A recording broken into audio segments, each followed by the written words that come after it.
Hi, this is Millie DeCherico, a film writer and a programmer, and I'm going to watch with you Jennie, Wife, Child. I work for Peckingpaw. I'm his right-hand man.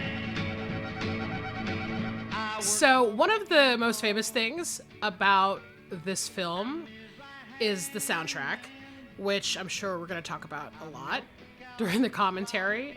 The soundtrack was actually released on LP by Tower Records, which was an imprint of Capitol Records. They were a partner of Curb Records for distribution. Basically, the name of the album when it was released was under the alternate title of the film, which was called Albert Peckingpaw's Revenge. Most of these songs that were written, including the one you're hearing right now, were written by a songwriter named Harley Hatcher. And he was an executive at Curb Records, which was formerly Sidewalk Records. Basically, Curb is where Davey Allen and the Arrows got into the soundtrack business. You know, they were kind of the house band for Roger Corman and American International Pictures. The music we'll be talking about a lot in the commentary because it's really memorable. You'll see Davey Allen and the Arrows actually performs in the movie, but all these great songs towards the middle and end of the film that pop up, and you'll see Tower Records and Harley Hatcher right here. Leave me alone, please, Mrs. Peckingpaw. Just tend to your home. This is interesting right here. We have Robert Carl Cohen in charge of production, but there's actually not a proper director credit on this film, which is kind of unusual, obviously. You usually see directors on the opening credits of a film. The film was sort of uncredited to two directors, actually. So you do have Robert Carl Cohen and James Landis. The film was initially a melodrama, and it was originally called Tender Grass. Apparently, the original cut was over 2 hours long, and they had a hard time securing a distribution deal. The investors of the film brought in Robert Carl Cohen to basically re-edit the film and make it sellable. As you'll see, we'll point out, he added a lot of parts to the film to make it that way. His edit of the film, I think, is called Albert Peckingpaw's Revenge. When they re-edited it, it was sent out into the world as Jennie, Wife, Child.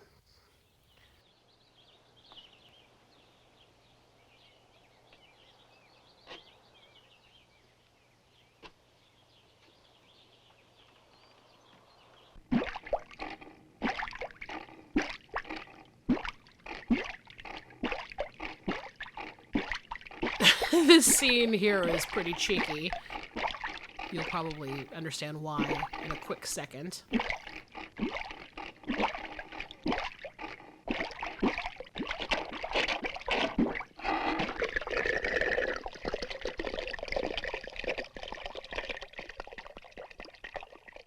The sink's all right now. So, starring in Jennie, Wife, Child is Beverly Lunsford.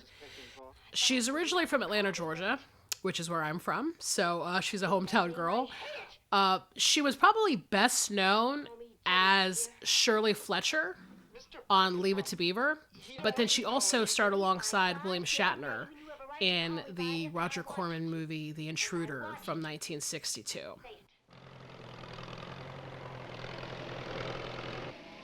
I gotta go! Say it! He's coming! Say my name, Mario! You ain't no different from the others. Scared to death of him, an old man. Obviously, I think this movie shares a lot in common with a movie like Baby Doll, the Tennessee Williams film adaptation, and you've got this Beverly Lunsford character who reminds you a lot of Carol Baker. Thought I told you never go in my house, and I ain't here. The sink was clogged again, Mr. Peckingpaw. Your wife asked me to look at it.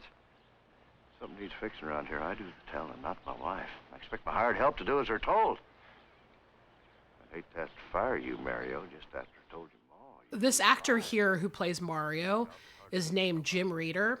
I don't think there's a lot of information about him online, unfortunately. He was in 3 films in the late 1960s, including this one. And that's pretty much it. His other 2 films were The Glory Stompers and That Tennessee Beat, which are kind of 2, exploitation, music-related films. He had a pretty short career, and it was all kind of condensed into like a very short period of time in the late 60s. Wasn't showing nothing that boy had working here a while back either, huh?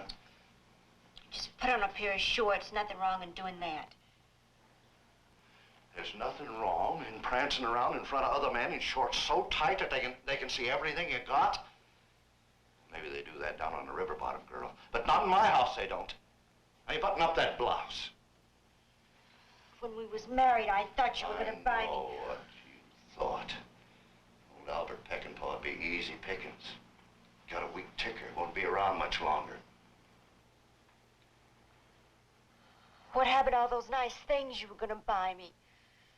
Pretty clothes to cover my pretty body. Ain't that what you said, Albert? Ain't that what you said? The only thing you covered my body with was yours. Don't talk like that to me, girl. This is actually a pretty interesting storyline, because obviously this is taking place, the kind of drive-in exploitation era of the 50s and 60s. Part of this sort of Southern exploitation circuit, or Hicksploitation, as I've heard it called in the past. And, there was quite a lot of films that were being made around this era that took advantage of this kind of trope of the... But I'm only 20, Albert. Yeah, that was a key line right there. She says that she's actually 20 years old. But as you can imagine, the title of this film makes it seem like she's much younger than 20, that she would be underage. And, there was a lot of films kind of in this era that were taking advantage of that trope of the young wife kind of stemmed in that sort of baby doll melodramatic tradition, especially in the South. But, she reveals that she's 20. She's young, but she's not super young, but obviously much younger than Albert.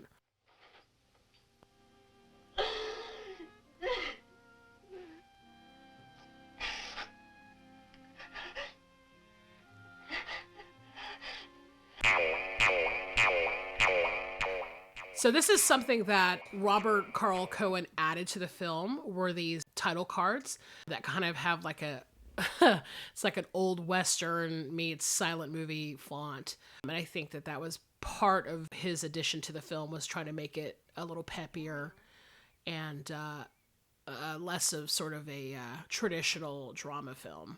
Oh, he's out in the fields working. Besides, you can always hear his tractor when he comes. You gotta talk to somebody, don't I? I'm gonna go crazy living like this. As soon as I find out where he hides his own money, I'm gonna take some and leave. He don't trust banks, He don't trust nobody. I think another component to this film that makes it memorable, besides the soundtrack, is that this film was actually shot by the very famous cinematographer Vilmos Zsigmond, and he's actually credited in the opening credits as William Zsigmond in this film.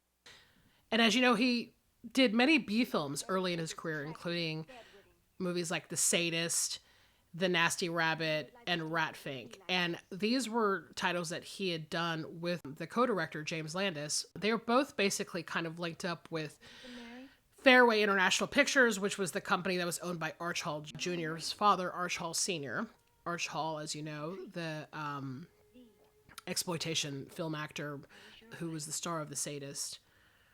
James Landis and Vilmos Zsigmond were working a lot together in this era, making these kind of like B movies. More than anything in the world. If you had lots of money, would you buy me pretty things? If I had lots of money. I'd buy you everything. Soft silk dresses? Soft silk dresses? Oh, Miss Jennie, I'd buy... Say that again. Soft silk dress? No. I mean my name. Jennie? Sounds so pretty when you say it. Makes me feel like I'm somebody. You are somebody, Miss Jennie. You're the prettiest girl that I ever seen. I am somebody, ain't I, Mario? The belle of the ball.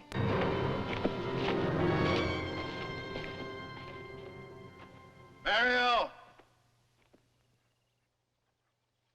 Jack Lester is the actor who plays Albert Peckingpaw in this film. He had a pretty long career. He was in radio very early in his career in the Midwest and did a lot of TV in the 1950s and 1960s. If you're into exploitation movies, he was actually the sheriff in the movie The Incredible Two-Headed Transplant. He had a pretty long career. He was around for a while.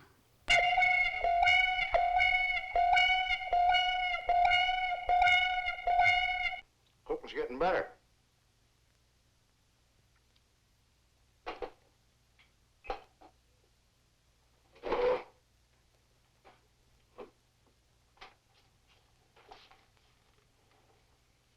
Albert, I was thinking that maybe... Well... I'll get it for you.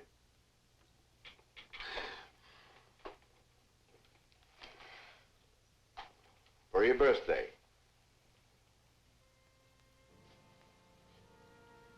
Time for my nap, Jennie.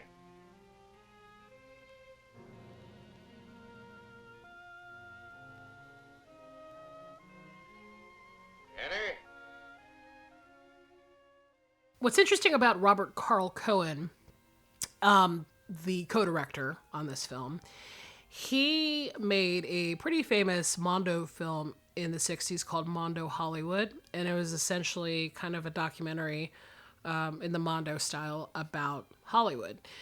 Prior to that, he had been a special correspondent for NBC News in China, and he had actually traveled the world as a correspondent and had made a handful of independent documentaries about politics and sort of world leaders and whatnot. And he's had a very fascinating career, especially when you consider that he had made a movie like this alongside some of his other more serious work.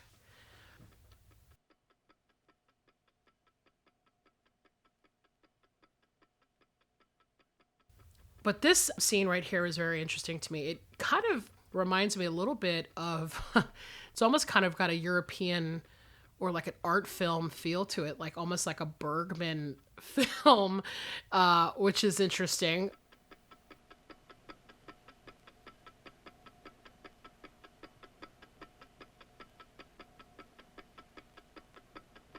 This scene I think is really interesting because it is like kind of shot pretty differently than the rest of the film. But there are moments like this in the movie, I think, that kind of pop out as being kind of different and differently paced than the rest of the film, which I think are really interesting. There's kind of moments of cool, creative, and artistic vision.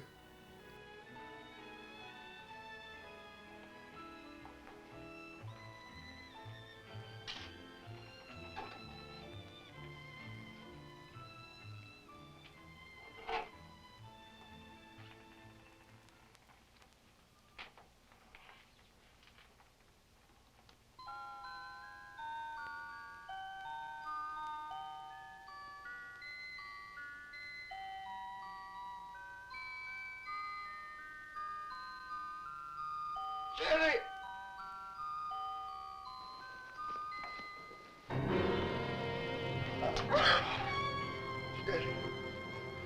Jennie, call Dr. Hill, Jennie.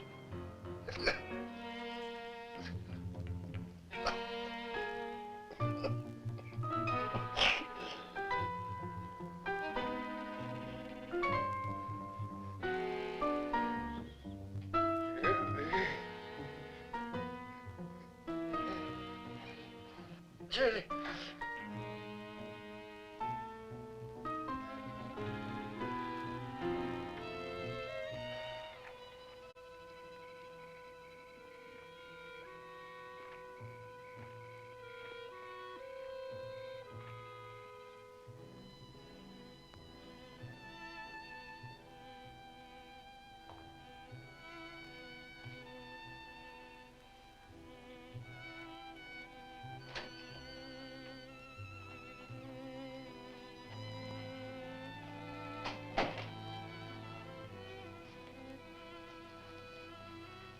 You're gonna be all right.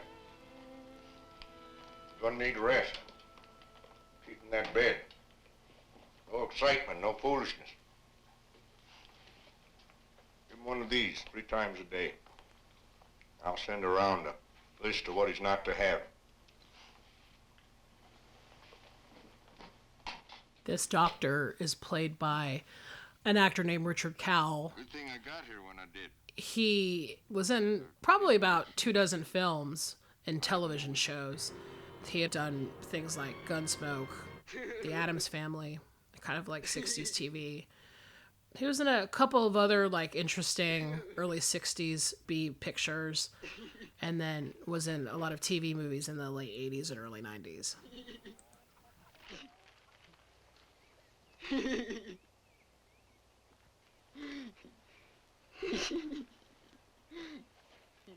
Brought you your clean linen.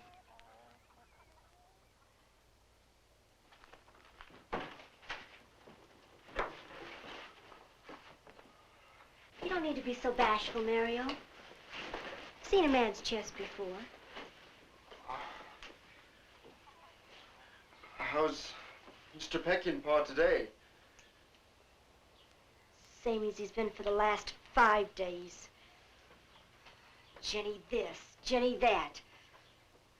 The only difference with him being sick and being up is he sleeps a little more. Today's payday. I want to go to town tonight.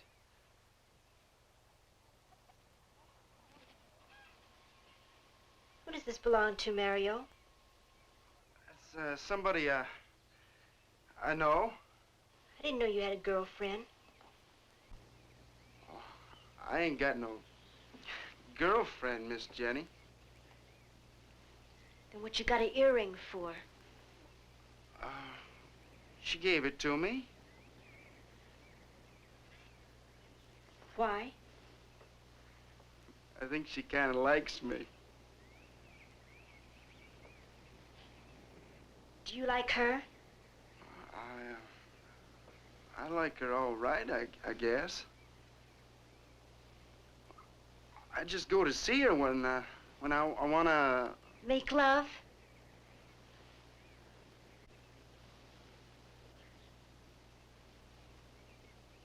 Is she pretty? Oh, she's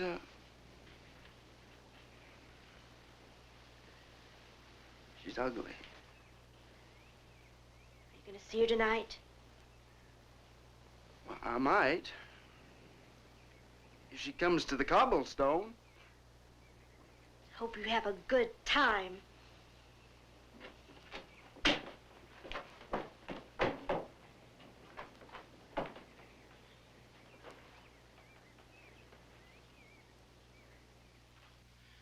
remember, you got a heavy day ahead of you tomorrow, Mario.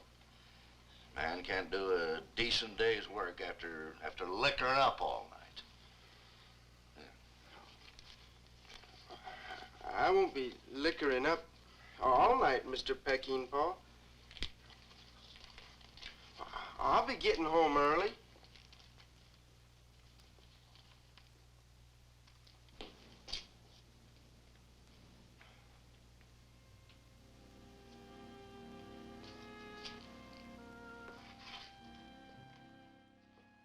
This character, the Mario character, was named Mario or Mario.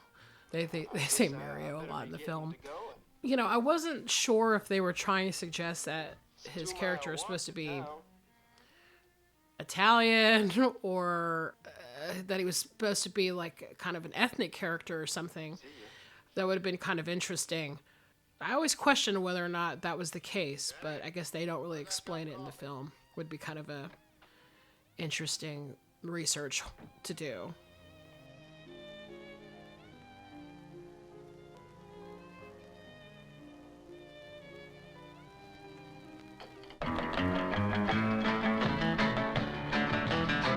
Gonna have a good time every day of my life. This is one of the big songs on the soundtrack. First of all, the background, you've got the band Davey, Allen, and the Arrows, who, like I had mentioned, they were pretty much specifically making music for the films, like exploitation films in the 60s. They had done a lot with Curb Records, but also with Roger Corman and AIP, like I mentioned before. There was only 2 instances, though, where they were actually in one of the films that they had done the music for, and this was one of them. So they didn't really appear as the band very often. They did in this movie, for sure. I think their most famous work was probably The Wild Angels with Peter Fonda. They had done the music for that. They were just kind of like a house band for these types of exploitation movies, which is actually kind of cool. In this film, you've got the band in the back, and then you have some singers that were kind of hired by the soundtrack creator, Harley Hatcher, songwriter and the soundtrack creator.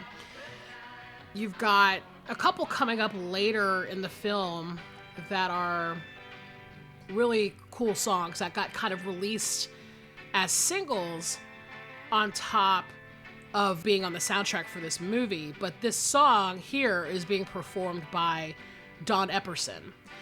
Don Epperson was kind of like a country / rockabilly singer.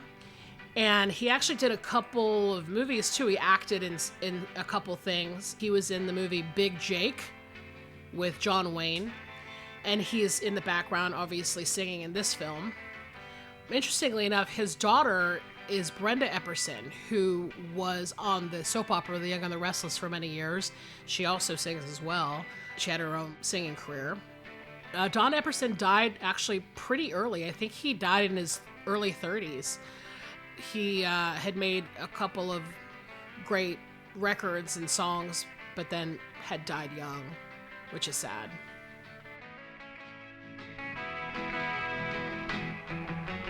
Come on, Mario, come on.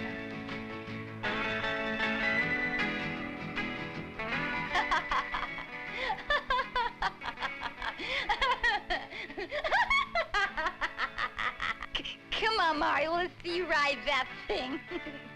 Come on, go ride it, Mario. No, look, Lulu. I got it going.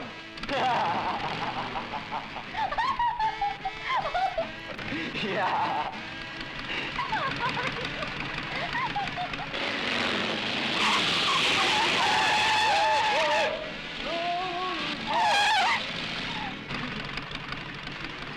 Come on, Lulu. I'll take you for a ride.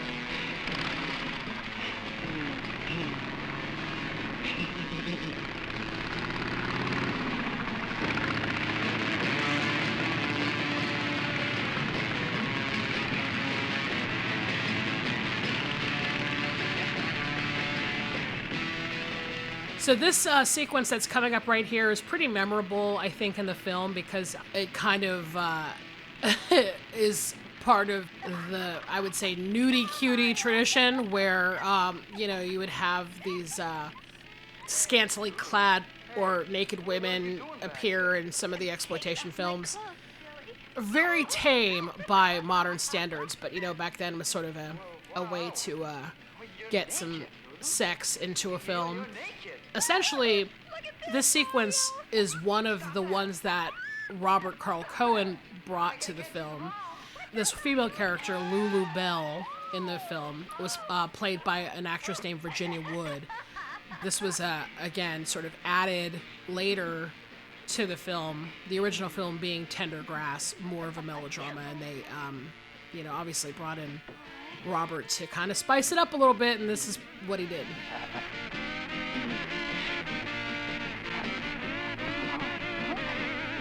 Oh, Mario, stop it. Oh, Mario. Mario,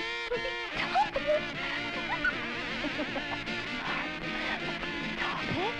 Stop it, Mario.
This is actually kind of another shot in the film that sort of reminds me of, kind of has shades of like a Antonioni, Monica Vitti moment here, at least with this shot here, which I think is interesting. I mean, I think that a movie like this would have definitely played in a drive-in exploitation circuit context, but then it has these sort of moments that borrows a little bit from, kind of the European art tradition.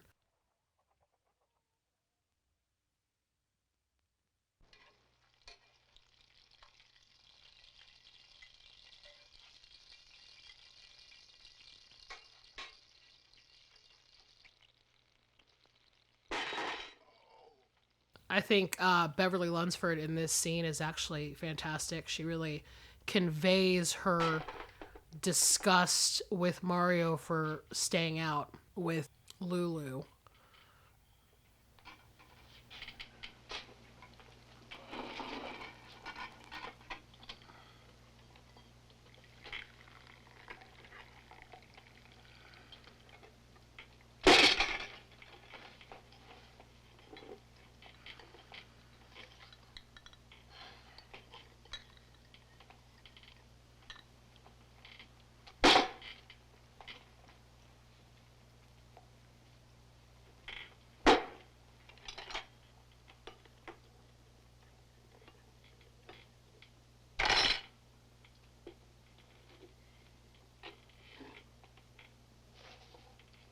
Had quite a time last night.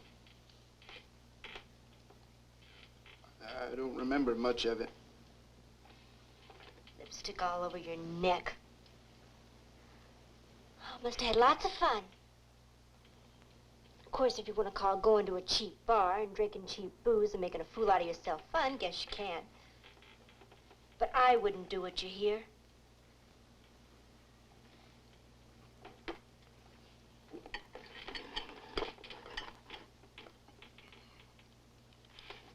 I guess I ain't too hungry.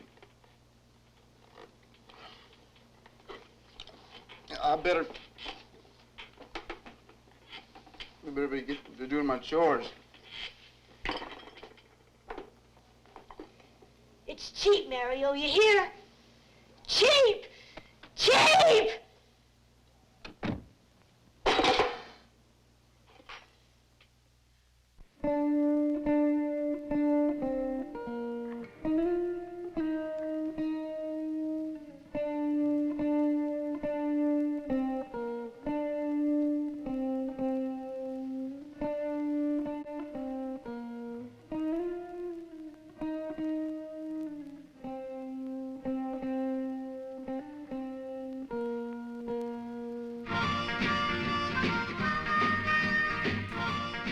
This is another nudie cutie sequence here. We have a song here called Birthday Suit that was sung by a singer named Lydia Marcel. And she was kind of like a teen singer from New Orleans who moved to LA at some point in her career and signed to Atco Records. And this song was actually released as a single on Atco, but again, a song that included on the soundtrack by the people who were working at Curb Records, Harley Hatcher, to kind of create kind of a modern soundtrack to this film. This was one of the songs that was actually released as an actual single.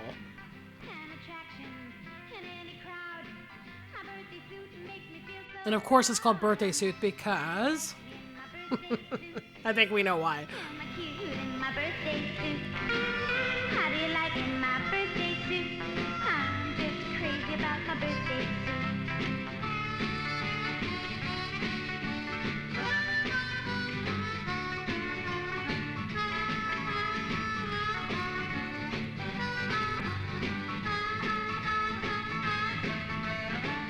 How do you like me in my birthday suit? Am I cute in my birthday suit? How do you like me in my birthday suit? I'm just crazy about my birthday suit. I'm just crazy about my birthday suit. I'm just crazy about my birthday suit.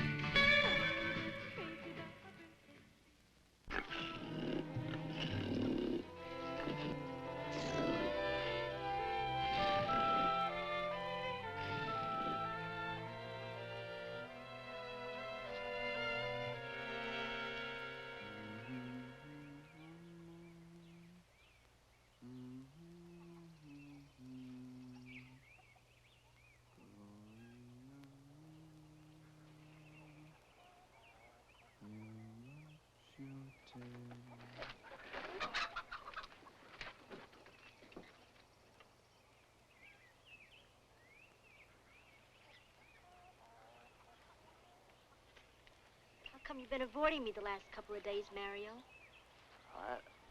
I just been busy, Miss Jenny. Well, you never used to be too busy to talk to me. And I know you like me.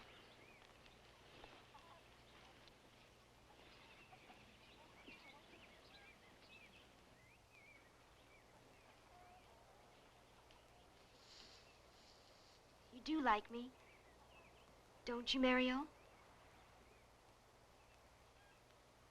You better not let Mr. Peckingpaw know you been swimming, Miss Jenny. Mr. Peckingpaw is sleeping. And don't be changing the subject.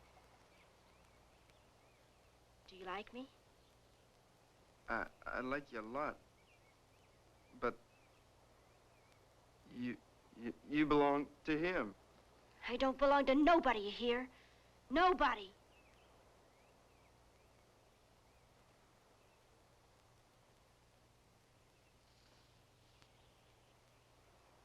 Not unless I want to belong.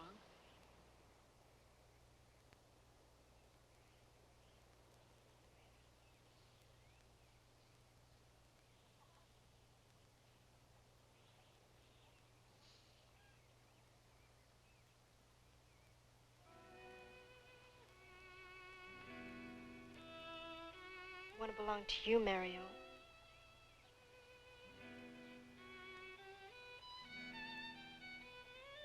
Mario.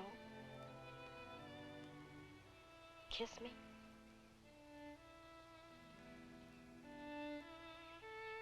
said, kiss me.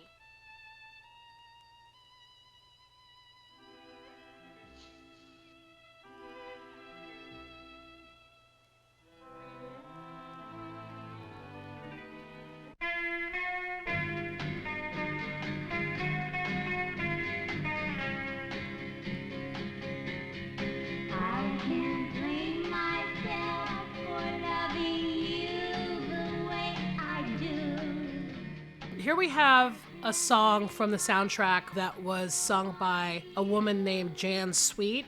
What I think is actually kind of amazing is that Jan Sweet had two sons, and they were in the band Stryper from the 1980s, the hard rock band Stryper. She actually managed Stryper for many years during their popularity.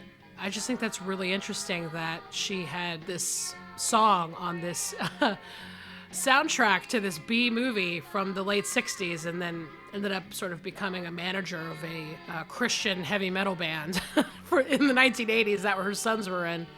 This is a very sweet song, actually. I think some of these tracks on the soundtrack, some were released as singles, some weren't, but the soundtrack, you can still find it available on places like eBay and Discogs. I've seen covers of the soundtrack on the LP that have Albert Peckingpaw's Revenge is the name of the title, and then I've seen ones that had a corrective tape that was placed across the front that said that the movie was now titled Jennie, Wife, Child. So it actually had a little slip of paper on the top that said that the movie had changed names, which is very interesting. My love go by. Love me now and forever. Love me till the day I die.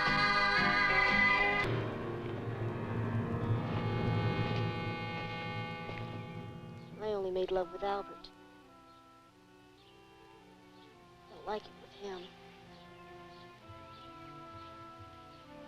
I like it with you, Mario.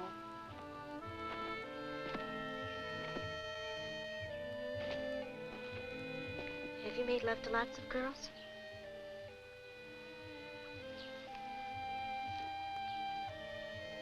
Lots of them.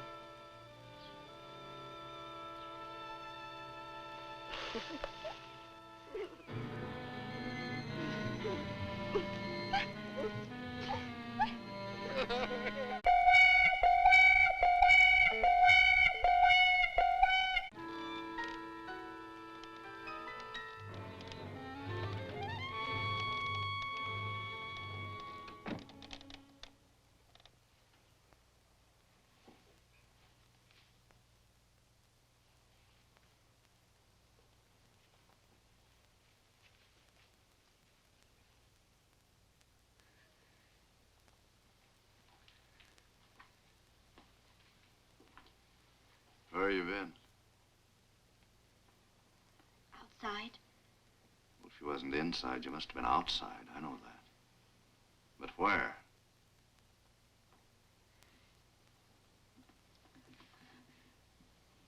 I went swimming.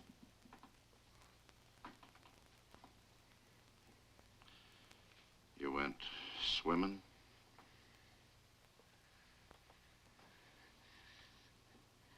Can I ever go out of this house without you accusing me of something? Here. Feel my hair if you don't believe me.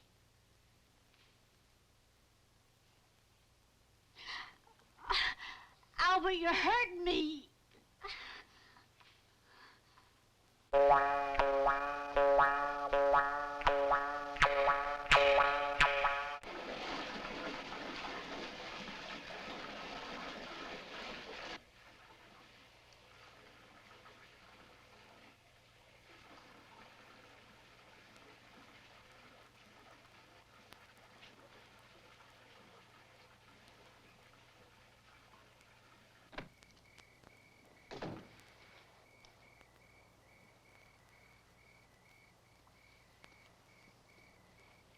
Tomorrow, when he takes his nap, I'm going to get the keys out from under his pillow. That's where he keeps them. And I'm going to open the desk and get the black box. That's where he keeps his money. You wait for me at the old tree, you hear?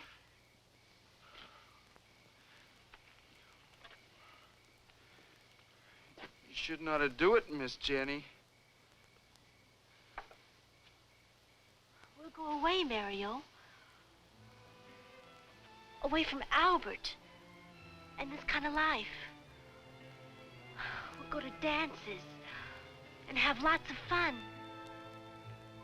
And I'll buy silk dresses. Pretty silk dresses. I think it's interesting with this film particularly. I mean, you think about the time era that was made and, you know, you put it alongside films like Common Law Wife and Bayou and some of these other kind of Southern exploitation films. It has pretty good production value. I think obviously there was some money behind it, considering that there was a pretty robust soundtrack and a lot of famous people involved in that regard. You know, part of it is that I think the intention for it was that it was going to be a melodrama, and it was probably going to play out a lot like Tennessee Williams' sort of Southern Gothic tales, shaped into something that would probably play better on the exploitation circuit is interesting. This is not the first time that a movie began and ended in a completely different way. I think once you do put it up against some of these Southern exploitation films of the 50s and 60s, and there's a lot of regional filmmaking happening and a lot of very low budget things happening in this era, it stands out as being pretty decent film. It was some cash behind it at a certain point. The lighting and the interiors and everything seems to be kind of like a Hollywood production.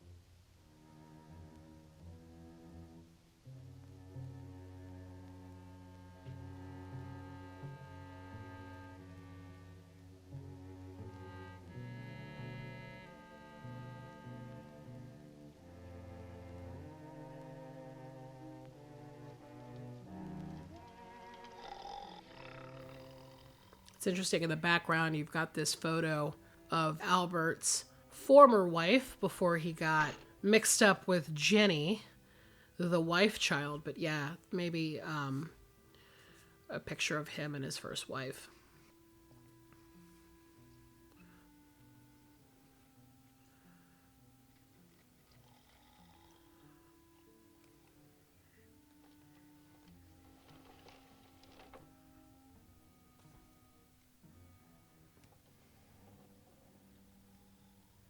So this is Jennie's plan to steal money from Albert and run off with Mario. But as it turns out, he did not leave his money in his safe.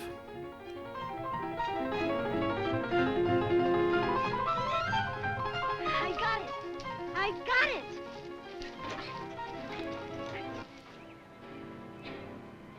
We're rich, Mario.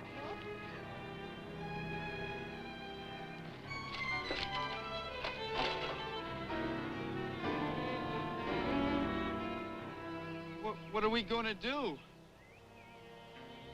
Going back. We can't. We've got to.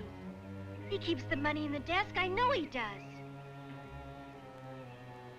What if he's woke up? He might still be sleeping. We ain't been gone long. We gotta go back. He'll kill us!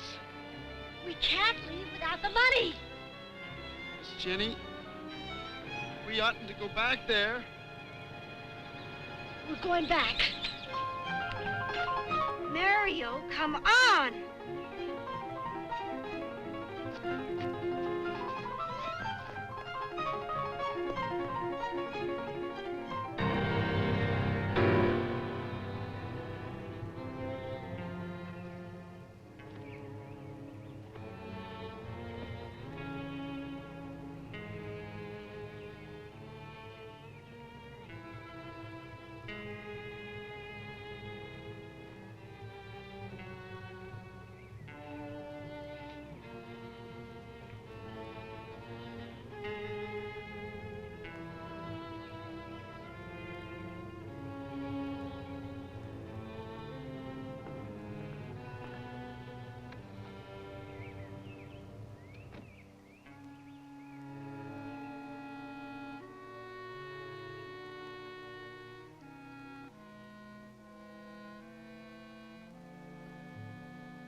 I have no idea who that other picture of that's on the desk. I don't know who that picture is supposed to be. I feel like that was maybe supposed to be a picture of their daughter.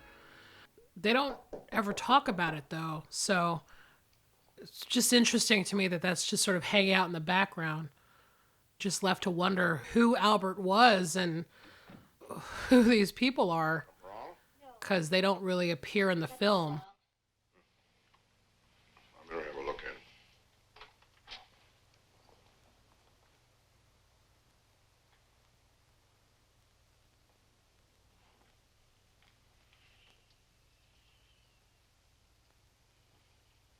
Albert. Albert, the doctor's here. Albert? Oh, hello, Doc. I see you're still here. Taking that medication I told you to take. If there's one way a person's going to get out of a bed, it's to follow the doctor's orders. We'll check that ticker now and see if we can get you out of this bed and back to work.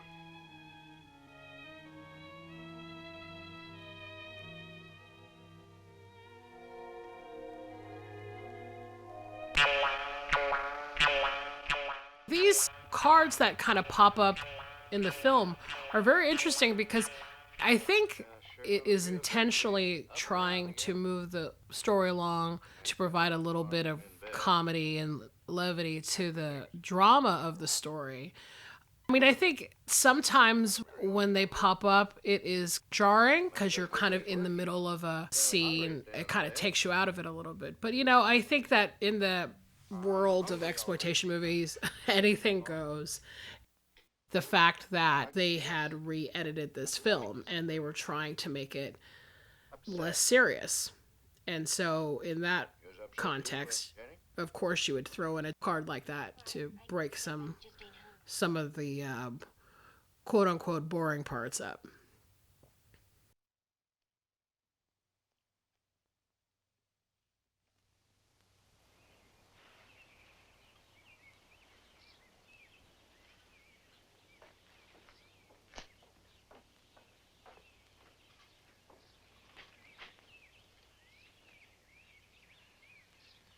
He sure has been acting strange for the last few days. Never says nothing. Just watches you. He's been doing that to me, too. I think he knows, Miss Jennie. How could he know?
In my research, I was trying to figure out where these filming locations are.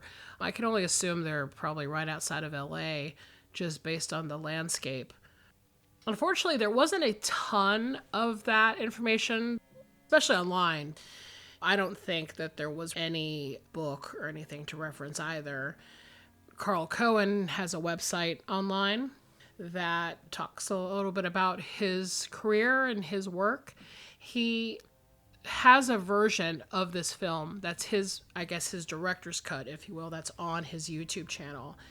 And there really isn't much information beyond sort of the information about it being, originally over 2 hours, and it was called Tender Grass initially, and that he had come in to re-edit it and fix it up. It would be interesting to get that information, because that's the thing about some of these films. I feel like, especially with these exploitation films, a lot of times there really isn't a lot of archive work that's done to put all the pieces together about how these movies were made and where, and it's a shame, because I think a movie like this obviously is really interesting, and it's really well made, and has, obviously like famous people involved, like Vilmos Zsigmond and some of the people on the soundtrack, and I feel like it would be great if somebody could put all those pieces together. I guess when you're working with independent and exploitation movies, that's easier said than done, so. Go on down here and give me a hand.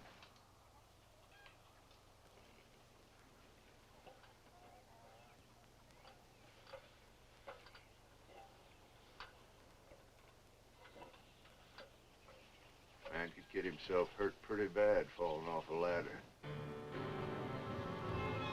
Might even get himself killed.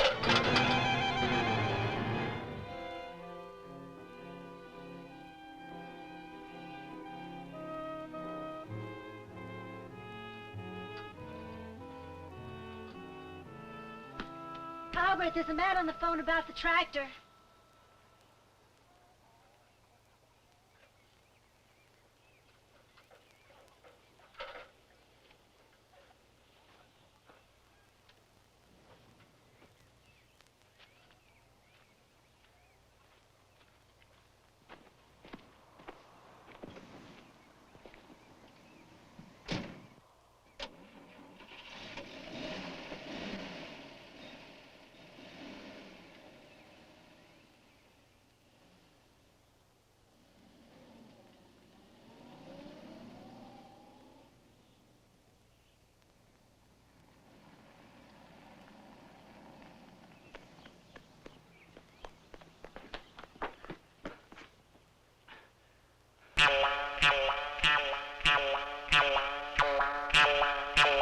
I like how the card pops up and asks the question that we're about to ask.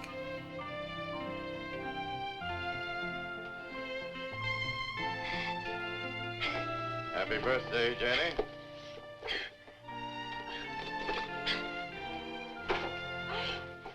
Oh, Albert, it's so pretty. Oh, silk. Oh, can I put it on? That's why I bought it.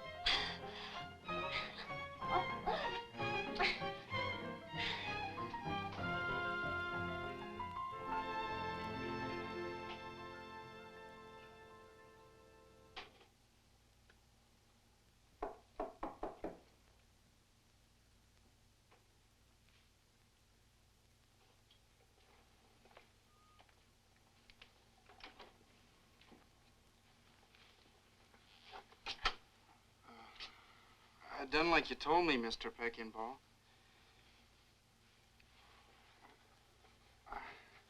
I brung a little present for Jennie. You don't mind, do you? I know, Mario. I don't mind. Come in.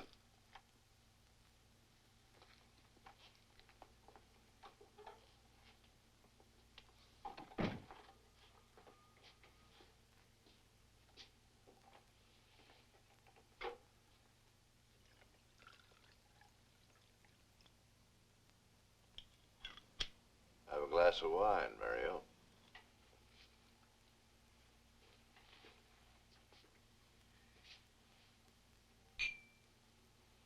To Jennie.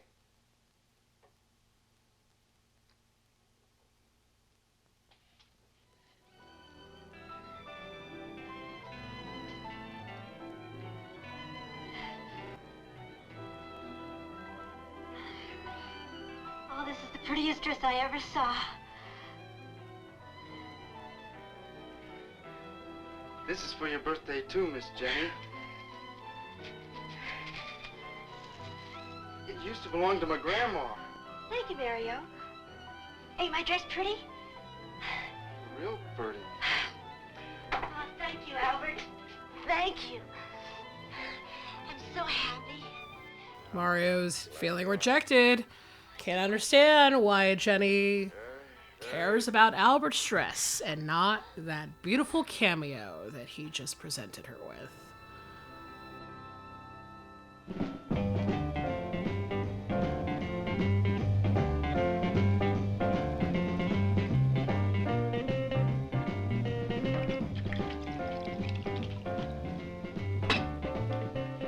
You dance with me, Albert? I'm too old for Oh, that. come on, please. Oh, come on.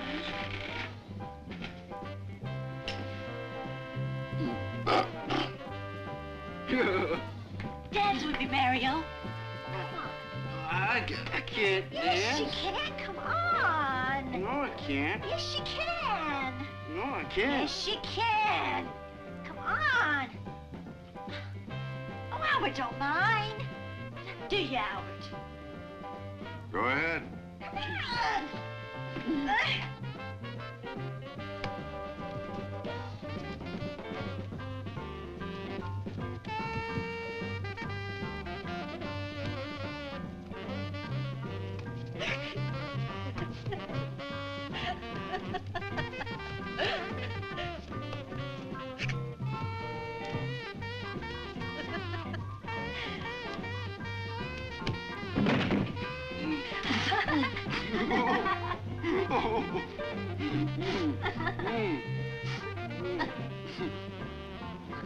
I see Albert.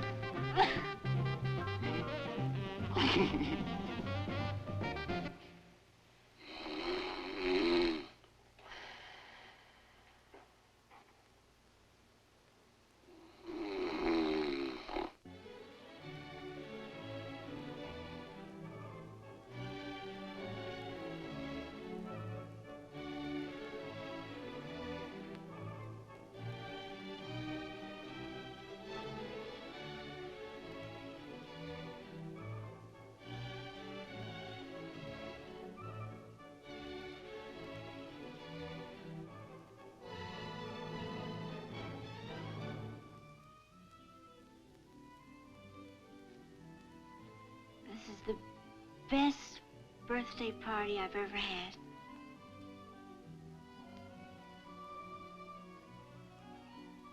And I just love my pretty white dress. Glad you like it, Jenny. You see, white stands for purity.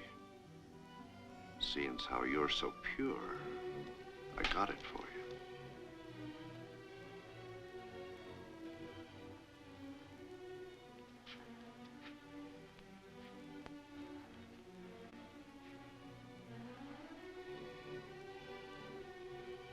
Why?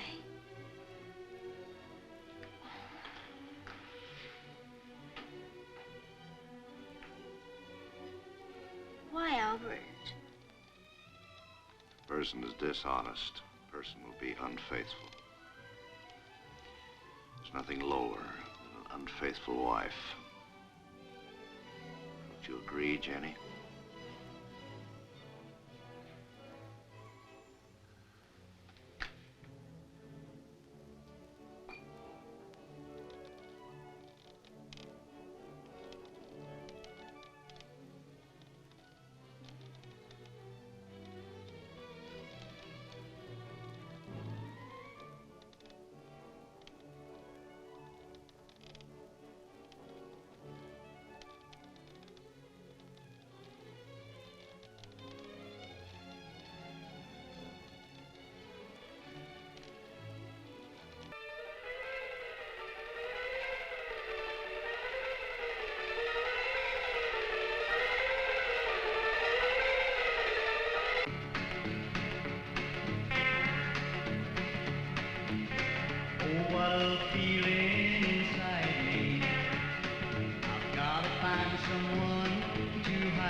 Peckingpaw is right behind me. Oh Lord, please don't let him find me. He caught me alone with his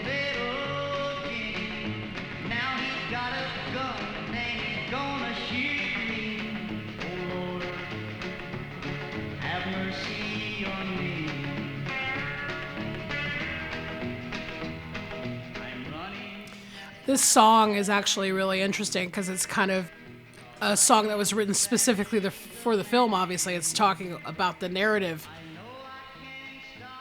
which I actually think is kind of an interesting touch here.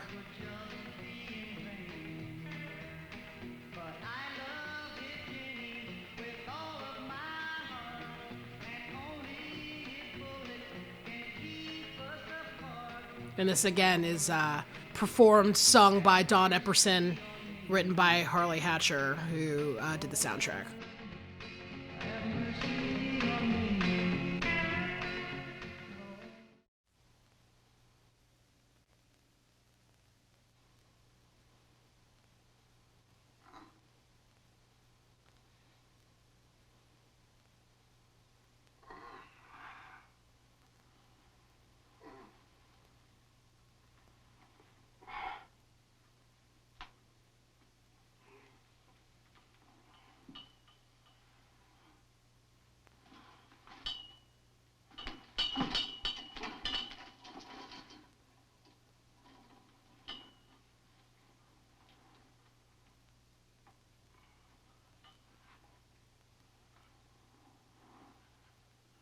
Jennie?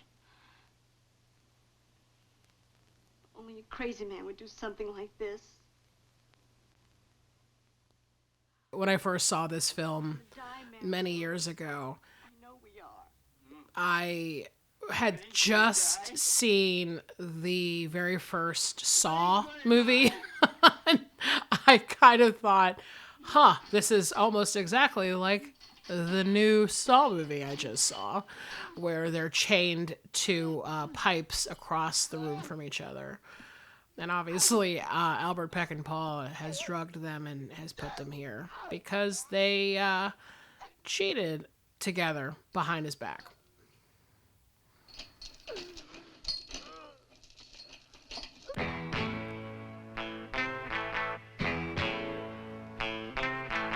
She cheated, she lied, tried to steal my money. That's what I've got for a wife. But I got 'em, well, I got 'em. It ain't gonna be so funny. Well, I'm gonna sharpen up my knife. Revenge, that's what I want, revenge. That's what I'll get, revenge. Well, it's my turn. We've got another Don Epperson sung Harley Hatcher song here. It's simply called Revenge. I think that it's great that Don Epperson is featured so often on the soundtrack because I feel like it continues the story. It feels like watching a movie in that kind of Southern folktale tradition where the songs kind of contribute to the continuity of the storyline. These tunes are actually pretty rockin' too, which is kind of cool. Country, rockabilly singer, and had some cool songs in this era.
Here we have the reintroduction of the Virginia Wood character, Lulu Bell. This character was allegedly added later by Robert Carl Cohen to kind of spice up the movie a little bit, to give it a little bit more, of a salaciousness. In the title sequence, she's listed as the town floozy. Virginia Wood was in quite a bit of film and TV in the 1960s, was in the Elvis movie Spin Out, and she also was in the movie Lady in Cement with Raquel Welch and Frank Sinatra. So she'd been in some pretty big movies, but also did some exploitation stuff too.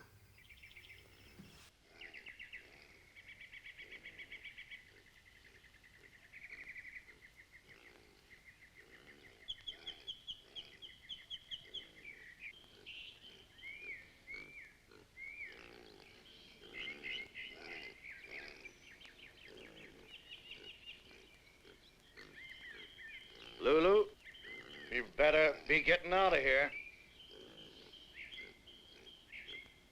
You must be getting kind of lonely, Mr. Peckingpaw.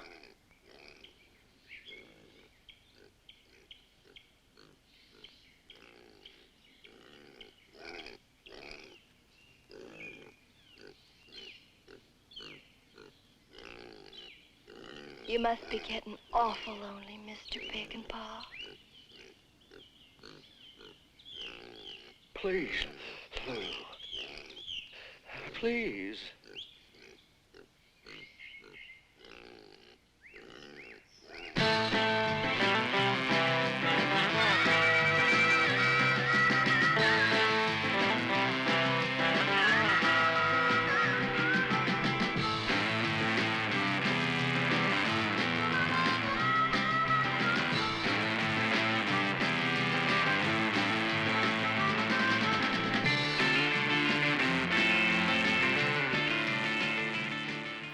This is one of the Davey, Allen and the Arrows songs.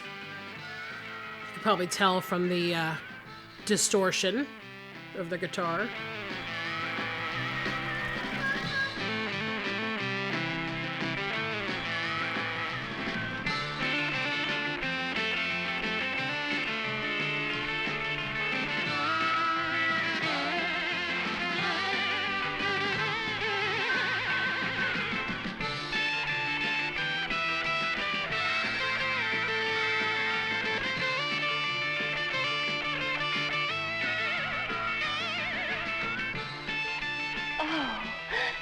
Mr. Peckingpaw.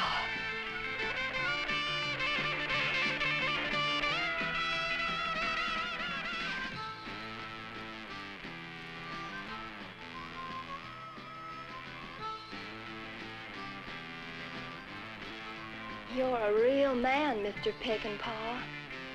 A real man.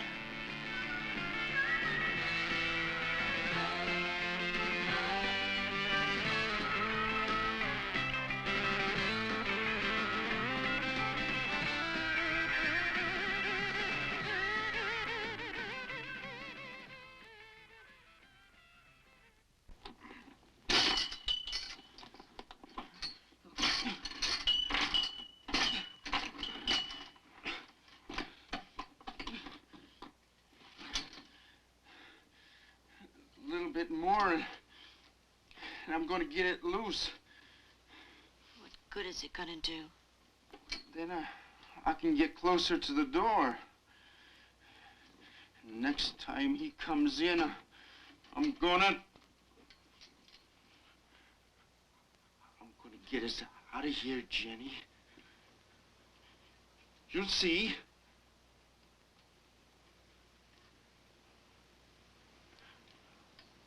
I ain't scared of him no more. I ain't scared of nobody no more. Nobody. I ain't scared of him. He's gonna hit me.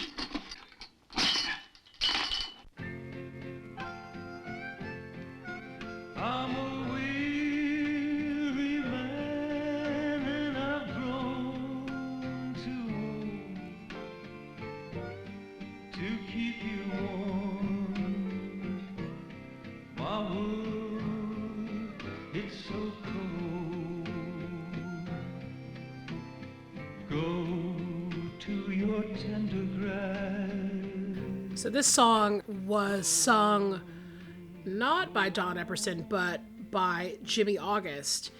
And for some reason was not able to find much information about Jimmy August. I know he released a single on Sidewalk Records at some point. That wasn't this song, it was a different song with obviously a B-side. Couldn't find much about him as an artist, as a Sidewalk Records artist. To keep you warm, my world. It's interesting because you can find a lot of record collectors who are into finding these kind of old 60s garage rock adjacent soundtracks, and they do a lot of digging in terms of finding the original 45s for some of these songs. I wasn't able to find much on Jimmy August. Kind of has a, a little bit of a crooner Elvis type of feel.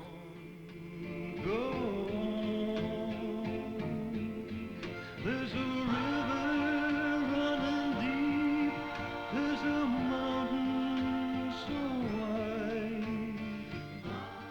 And obviously this song being Tender Grass, the original title for the original film before Robert Carl Cohen got involved. Tender grass.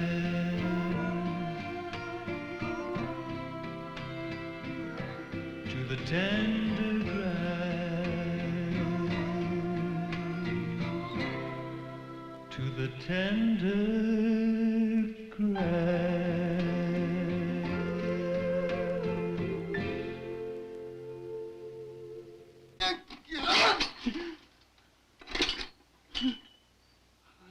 Jenny? I did it, Jenny!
Free, Jenny. We're free. Come on.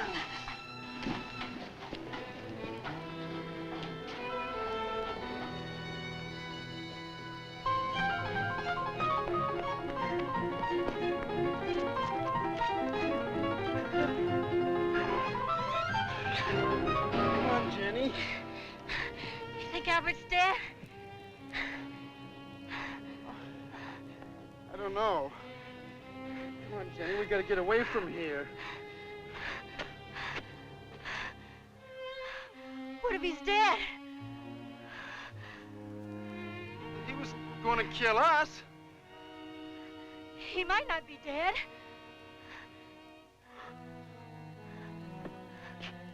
Can't go back there. I don't want to kill nobody here, even him. And if he's dead, you killed him.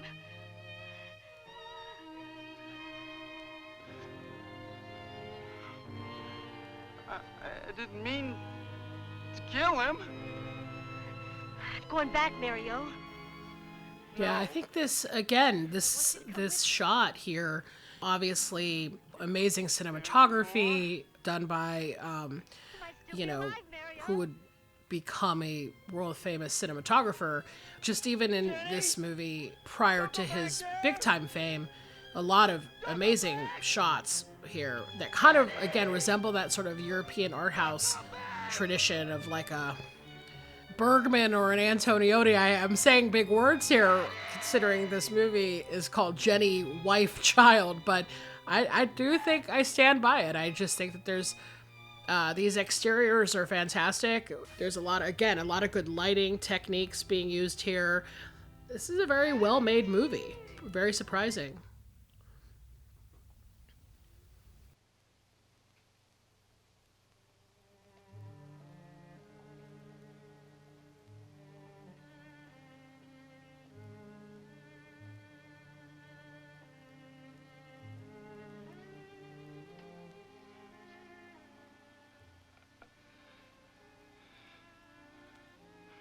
Forgive me. Forgive me for the terrible wrong I've done you. I brought this all about. It was my fault. I'm just a jealous, selfish old man. Tried to take a young child's love and turn it into a woman's love. I should have known.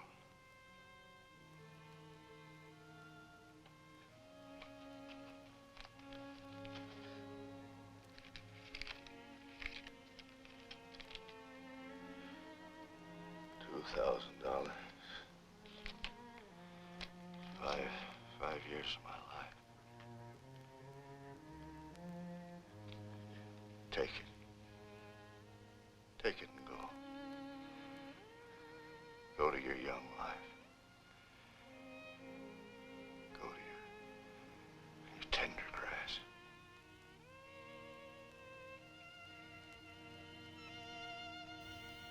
Again, this is probably pulled from the original film, which was more of a melodrama for sure.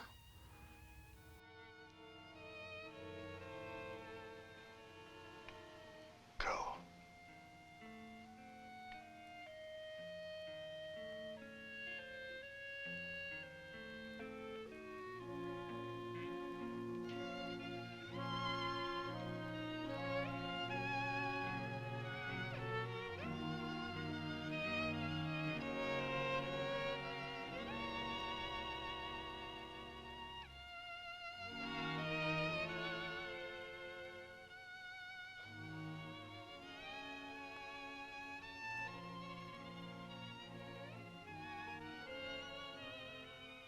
Gonna have a good time.